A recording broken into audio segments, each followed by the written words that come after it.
नमस्कार दोस्तों।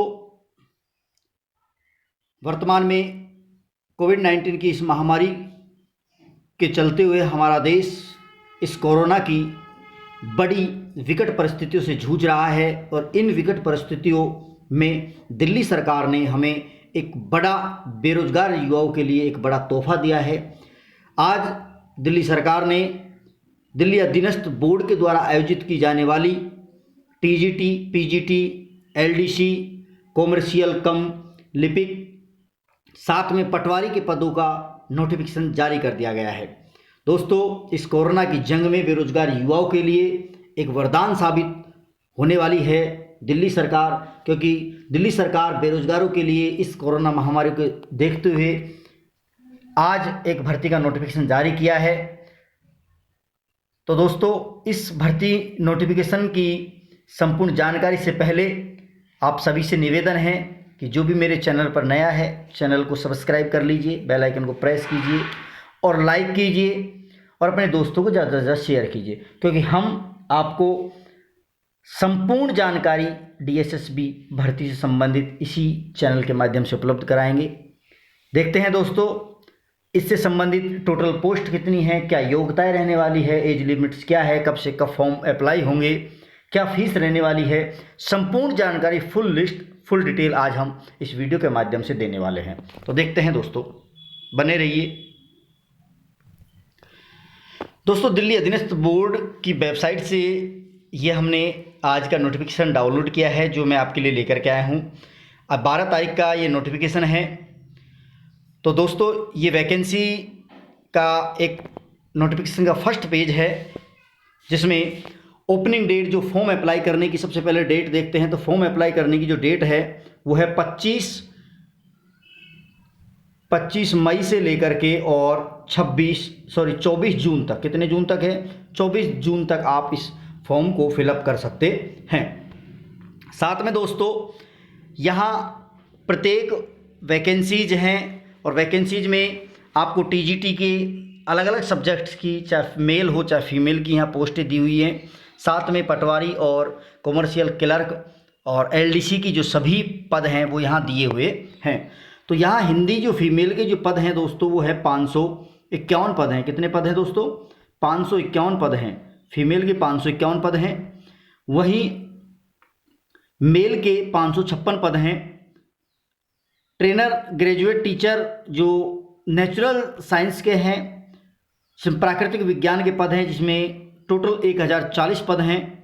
वहीं और थोड़ा जूम कर देते हैं दोस्तों, वहीं train graduate teacher natural science female के 824 पद हैं। टीजीटी में जो मैथ्स फीमेल के हैं वो 1167 पद हैं। टीजीटी मैथ्स मेल के हैं 988 पद हैं। टीजीटी सोशल साइंस में मेल के जो पद हैं 469 पद हैं। वहीं टीजीटी सोशल साइंस फीमेल के 662 पद हैं। टीजीटी बंगाली में जो मेल के पद हैं वो 1 है दोस्तों। वहीं असिस्टेंट टीचर जो प्राइमरी टीचर है उनके पद हैं 434 पद। असिस्टेंट टीचर नर्सरी के जो पद हैं वो है 74 पद, 74। वहीं जूनियर सेक्रेटरीट असिस्टेंट जो एलडीसी हैं उनके 278 पद हैं। वहीं काउंसलर के जो पद हैं वो 50 पद हैं। हेड क्लर्क के जो पद हैं वहाँ 12 पद हैं और असिस्टेंट टीचर के जो प्राइमरी हैं उसके 120 पद हैं। और वहीं डीएसएसबी ने पटवारी के जो पद हैं उसमें 10 पदों पर भर्ती ली गई। कितने पदों पर? 10 पदों पर। तो दोस्तों, ये तो थी पोस्टों से संबंधित टोटल पोस्ट। अब देखते हैं इन प्रत्येक पोस्ट के लिए क्या क्या योग्यता निर्धारित की गई है। तो दोस्तों, यहाँ देखते हैं, सबसे पहले हम यहाँ हिंदी फीमेल के लिए जो योग्यता दी गई है, इसमें 551 जो पदों पर थी उसमें एजुकेशन क्वालिफिकेशन है BA honours in one of the modern Indian language, BA in the mill concept one of the elective subject from the recognisation university है 45% marks aggregate with 1 additional language. जिसने ऑनर्स में pass किया है, graduation जिसने हिंदी में honours से किया है, उसको 45% अंक के साथ उसकी बीए होनी चाहिए। वो इस फॉर्म को फिलअप कर सकता है। साथ में दूसरा है evaluate the oriental degree in the mill concerned from the recognisation university having the 45% marks in aggregate. और है for appointment as Hindi teacher only Sahitya Ratna of the साहित्य हिंदी साहित्य, इसमें भी 45% चाहिए आपको। वहीं SC ST OBC और फिजिकल हैंडीक्राफ्ट के लिए इसमें कुछ 45% के साथ कुछ छूट दी गई हैं। साथ में डिग्री डिप्लोमा टीचिंग वाले भी इसमें फॉर्म अप्लाई कर सकते हैं। नॉलेज ऑफ हिंदी एडिशनल वाले भी इसमें फॉर्म अप्लाई कर सकते हैं। साथ में यहाँ TGT पदों के लिए CTET का होना अनिवार्य माना गया है। किसका माना गया है दोस्तों? CTET का होना अनिवार्य माना गया है। जिस भी अभ्यर्थी के चाहे जनरल हो या OBC कैटेगरी के जिनकी 60% CTET में बनी हुई है वो इस फॉर्म को फिलअप कर सकते हैं। SC ST वालों के लिए यहाँ 55% अंक जिन्हों के CTET में प्राप्त कर रखे हैं वो इस फॉर्म को फिलअप कर सकते हैं। साथ में 2 वर्ष का जो B.Ed का जो कोर्स है वो आपके लिए अनिवार्य रूप से चाहिए। तो ये सभी के सभी जितने भी पद हैं, चाहे वो सोशल साइंस के हो, चाहे आपके नेचुरल साइंस के हो या मैथ्स के हो या बंगाली के हो, ये सभी पदों के लिए समान योग्यताएं निर्धारित की गई हैं। साथ में जो पे स्केल है वो 4600 पे ग्रेड का स्केल है आपका, कितना है 46 पे स्केल। ठीक है दोस्तों, आगे देखते हैं।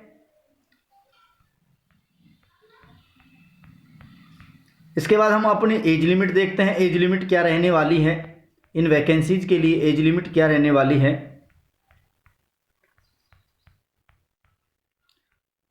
तो दोस्तों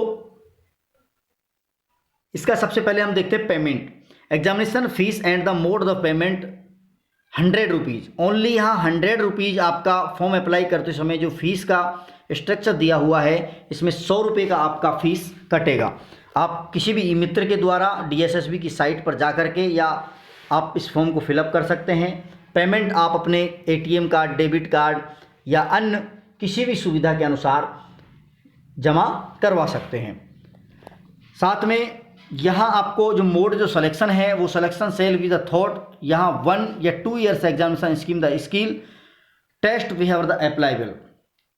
साथ में यहाँ जो आपको एग्जामिनेशन की जो स्कीम है ये DSSB है, तो 1 टायर और 2 टायर एग्जामिनेशन। यहाँ कुछ पोस्टों के लिए 1 टायर होगा और कुछ पोस्टों के लिए 2 टायर होगा। 2 एग्जाम लगेंगे और हिंदी और इंग्लिश दोनों ही भाषाओं में ये पेपर आने वाला है।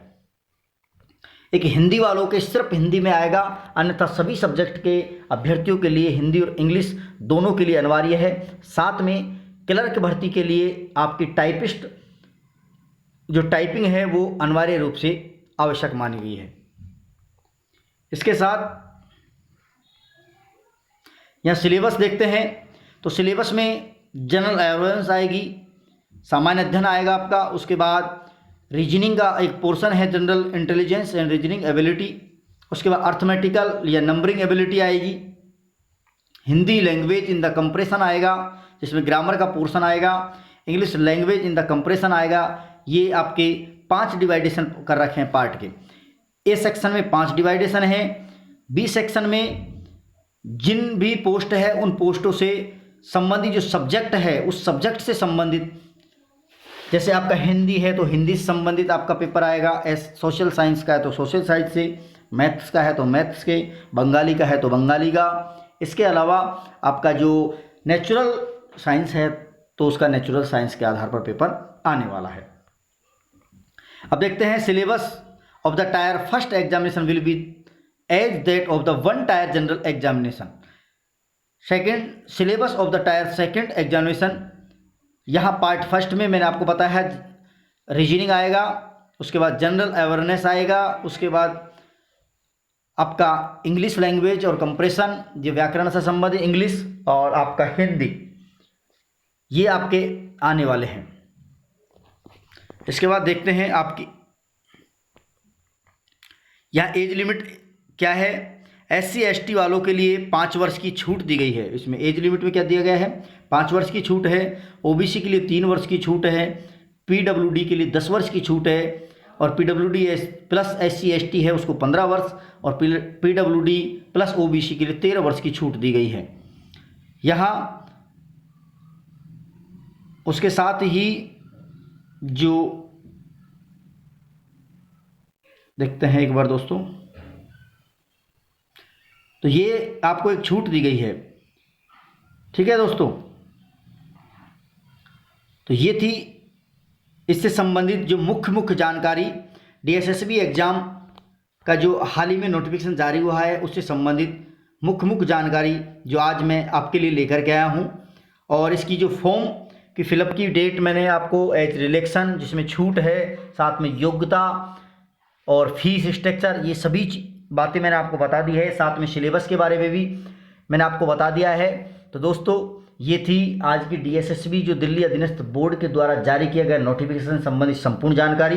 तो दोस्तों बने रहिए आपके अपने चैनल लक्ष्य एजुकेशन हब के साथ। दोस्तों सभी से निवेदन है कि चैनल को सब्सक्राइब कर लीजिए, जिन्होंने नहीं किया है प्लीज़ चैनल को लाइक कीजिए और अपने दोस्तों को शेयर कीजिए। धन्यवाद।